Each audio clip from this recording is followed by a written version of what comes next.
पूर्व केंद्रीय मंत्री सलमान खुर्शीद जी हैं इस वक्त, जो सीधा प्रसारण आप हेडलाइंस इंडिया पर देख रहे हैं।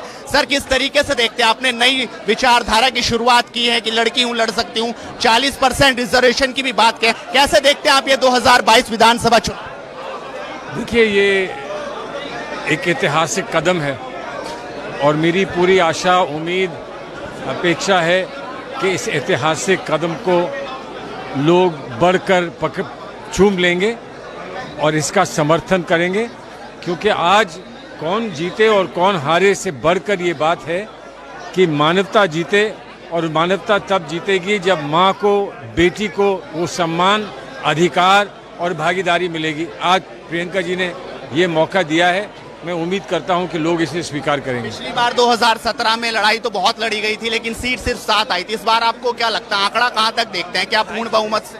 अब जब ऐसा देखिए ना, जब जिसकी जनसंख्या 50% है, उसको ये खास अधिकार दिया जा रहा है, उसकी पहचान बनाई जा रही है, तो मुझे पूरी उम्मीद है कि भरपूर हमको इसमें समर्थन प्राप्त। मानते हैं कि मुख्यमंत्री का चेहरा भी एक महिला का ही चेहरा होगा अगर आपकी सरकार?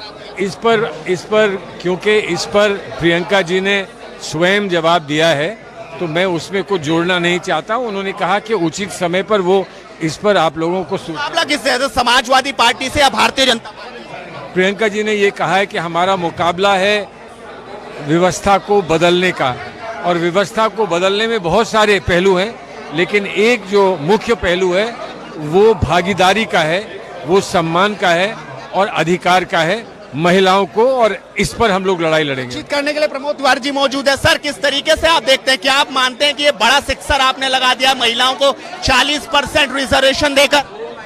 क्रांतिकारी ऐतिहासिक निर्णय है। एक बार फिर कांग्रेस ने दिखा दिया कि 50% जो आबादी है, अगर उसका हित कहीं सुरक्षित है तो कांग्रेस में। भारतीय जनता पार्टी ये नहीं कह सकती है, आज तक उसने कभी महिला राष्ट्रीय अध्यक्ष नहीं दिया, प्रदेश में कभी महिला अध्यक्ष नहीं दिया।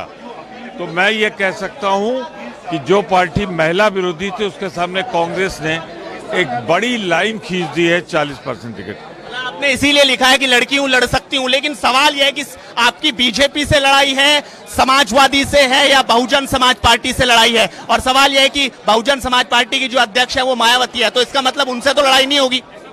देखिए, मैं बड़ी साफ बात कह दूं, हमारी लड़ाई किसी से नहीं है, हमारी लड़ाई इस व्यवस्था को बदलने की है। किसानों, मजदूरों, बेरोजगारों, महंगाई के खिलाफ हमारी लड़ाई है, और निश्चित रूप से ये भारतीय जनता पार्टी सरकार में है तो बदलाव होगा। इस बार लग रहा है कि बदलाव होगा, खेला होगा, बदलाव होगा। आचार्य प्रमोद जी हमारे साथ बातचीत करने के लिए। सर, आज आपने नई शुरुआत की, कहा कि लड़की हूं लड़ सकती हूं, कैसे आप देखते हैं उत्तर प्रदेश की सियासत में दांव कहां बैठता है आपका? प्रियंका गांधी जी ने जो घोषणा की है कि आने वाले चुनाव में 40% टिकट महिलाओं को दिए जाएंगे, ये एक बहुत बड़ा फैसला है, इसका स्वागत किया जाना चाहिए।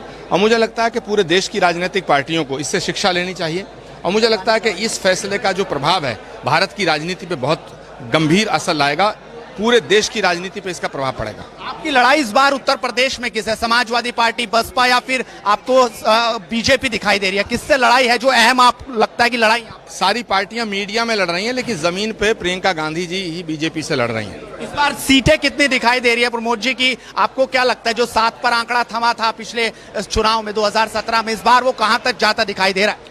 मुझे लगता है कांग्रेस बहुत अच्छा प्रदर्शन करेगी, और उत्तर प्रदेश की जनता के आशीर्वाद से कांग्रेस सरकार बनाएगी। गठबंधन के लिए आपकी किसी से बातचीत हुई है कि गठबंधन किसी मुद्दों पर होना चाहिए किसी पार्टी से? हम किसी से गठबंधन नहीं चाहते, जिसे बीजेपी को हराना वो कांग्रेस से गठबंधन कर ले। तो ये इन्होंने साफ तौर पर कहा कि जिसे बीजेपी को हराना है वो गठबंधन कर ले। अपने सहयोगी कुलदीप के साथ नवीन चौहान, लखनऊ, हेडलाइंस इंडिया।